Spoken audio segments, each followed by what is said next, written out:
Bueno, el bruxismo es una especie de hábito nocivo que de una manera inconsciente muchos tenemos. Y este hábito nocivo consiste en apretar exageradamente los dientes de arriba con los dientes de abajo. Es decir, apretarlo de tal manera que cuando nosotros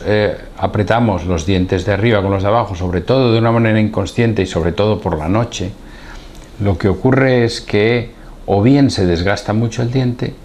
o bien repercute en la articulación temporomandibular, la articulación que une la mandíbula con el cráneo. Normalmente cuando se desgasta el diente, normalmente se respeta la articulación, pero si el diente no se desgasta,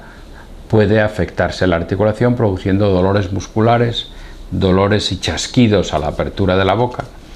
Y lo que tenemos que hacer es detectar este apretamiento anómalo y normalmente lo tratamos con lo que llamamos férulas, que son una especie de planchas que se adaptan a los dientes y evitan que apretemos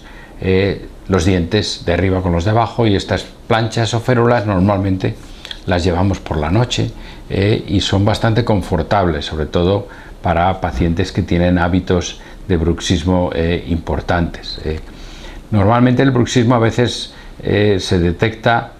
porque nuestra pareja o nuestra madre, alguien íntimo, pues nos oye rechinar los dientes por la noche. Y repito, son hábitos inconscientes cuya causa no sabemos con certeza, pero que hoy en día, cuando se identifican, se tratan y se previene que podamos causarnos nosotros mismos daño a través de este apretamiento excesivo.